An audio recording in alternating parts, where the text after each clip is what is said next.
are back with an unboxing of the Game 3 cards for Harry Potter Hogwarts Battle. Let's see what's in the box. I've never opened this before. I've just won the second game, so I'm ready to go here. Now let's see, we've got Hogwarts cards. Sybil Trelawney. Draw 2 cards, then discard any 1 card. If you discard a spell, gain 2 influence. Sirius Black, gain 2 attack and 1 influence. Remus Lupin, gain 1 attack and any 1 hero gains 3 hearts. Expecto Patronum, it's a spell, gain 1 attack and remove 1, and remove 1 influence from a location. Expecto Patronum again. Petrificus Totalus, gain 1 attack and choose a villain. Until the start of your next turn, that villain's ability does not trigger. Wow. Use something or other as a reminder. I've got no idea what this is. Marauder's Map, it's an item. Draw 2 cards. If you discard this, all heroes draw a card. Item, Butterbeer, any 2 heroes each gain 1 influence and 1 heart. Chocolate Frog, any 1 hero gains 1 influence and 1 heart. If you discard this, you gain 1 influence and 1 heart. Crystal Ball, draw 2 cards, then discard any 1 card. Very nice. These are the shields that you can use to indicate that a villain's ability doesn't work. So we're just going to pop these out when we need them. Oh, this one's already broken. Oh. Okay. Sad. Good. We've got Dark Arts cards.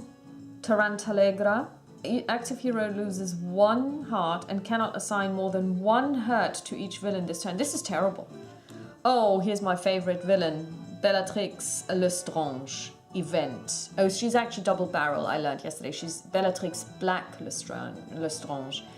Opugno. All heroes reveal the top card of their decks.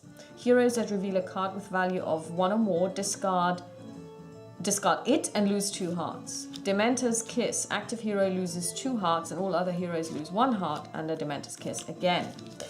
And the locations. Game 3. Hogwarts Express. Hogsmeade Village. Shrieking Shack. And our new... okay, here we've got 2 more villains. Peter Pettigrew. The active hero reveals the top card of his or her deck. If its value is 1 or more, discard it and add 1 to the location. Now, if you draw Opugno, you do this, you check for your card.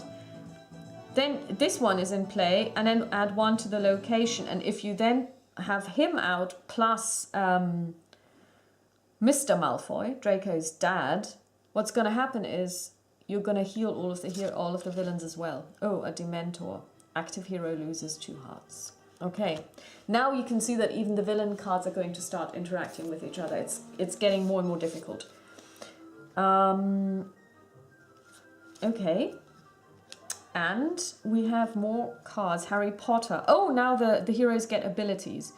Harry Potter is a hero. The first time a dark influence is removed from a location each turn, any hero gains 1 attack. Ron Weasley. If you assign 3 or more attacks to your on your turn, any 1 hero gains 2 hearts. Neville.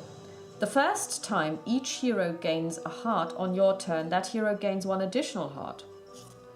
And Miss Granger. If you play 4 or more spells on your turn, any 1 hero gains 1 influence. Wow. So she should definitely not get allies. She should get spells. Okay.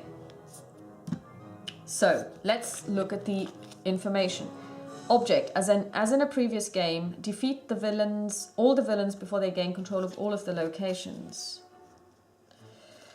Location cards. Use only the Game 3 locations. Stack in order. Dark Arts cards. Shuffle all Dark Arts cards together. Villain cards. Shuffle all villain cards together. Reveal 2 cards in the spaces below. Wow.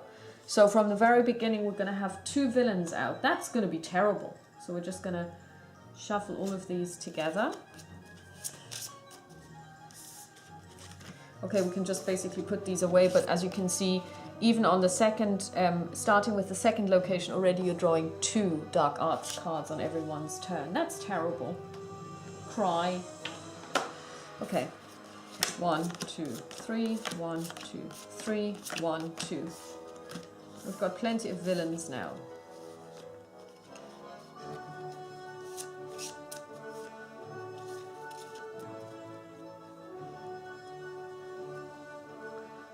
So these are the villain cards.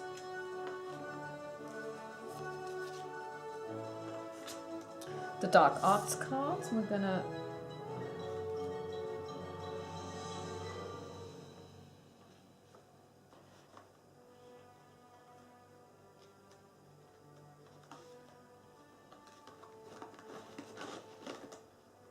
put these together with the other ones, so like this.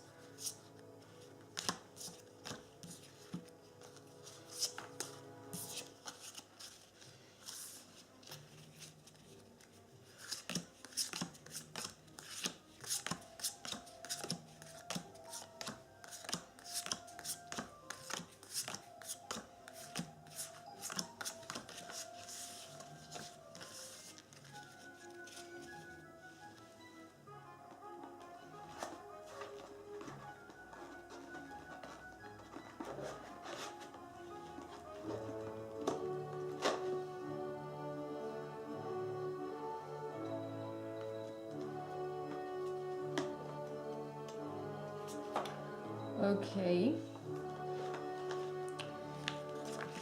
And then of course they also give you a diagram of what the new layout looks like at the beginning of the game, that you have 2 villain cards down here. So again, this is brilliantly done. I mean, kudos. The way they explain the rules and they put it all together is brilliant. So let's put the rules, the additional rules, back here. And so what I now need to do is I now need to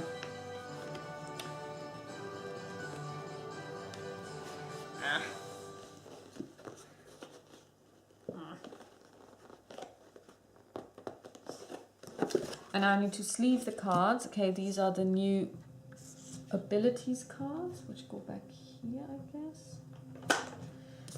And so sleeve these. So I'm intrigued and I'm really looking forward to this. So I guess you will witness me lose my first game on game 3, unless I'm very, very lucky. So this is really neat. I mean, I'm really happy about this game because I was reading something on Board Game Geek the other day. No, it was on my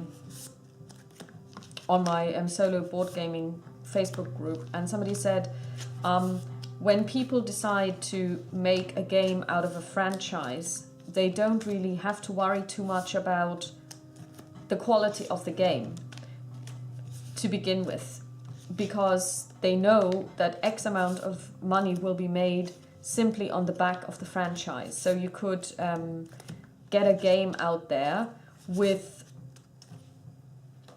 lousy mechanics and still make some money because people, and probably quite a lot of money if the franchise is big, let's say if it's Star Wars or Harry Potter. I mean, what we must not forget is that this franchise is so big that Miss Rowling is the only author ever of children's books to become a billionaire based off of writing, and probably she's the only writer who's ever achieved this, because her net worth is even more than the likes of, I don't know, Stephen King, for example, and he's got a huge name and lots of his books have been turned into TV series and films.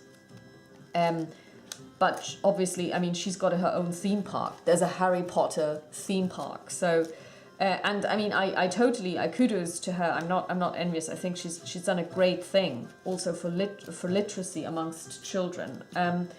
But you know, with a franchise like this, you can very easily get money out of a really, really bad game.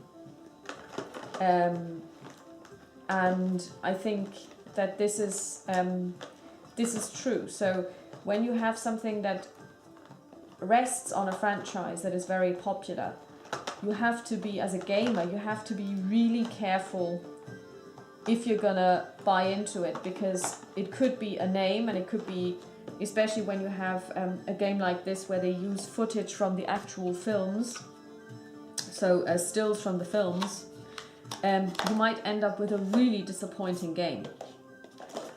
But it does look like the film. But I think in this case it is safe to say that that's not what happened. They actually made a game. And they chose a card game because it does work. Deck builders work really well for various topics. But I also think that they managed to get across the story, and it is nice to see the people whose lives you have followed for so long. The first one was released in 1997, and I think the last one came out in 2008 or something, I don't know. So I think this is really a game that fans of the films can, or the books can play, even if they're not gamers, and enjoy. But I think it's also a game that gamers can enjoy who are into deck builders, and you don't need to be a Harry Potter fan at all. So well done, whoever created this game, well done. Okay, so that was the unboxing of Game 3, and I will talk to you very soon, and have a lovely day, all of you.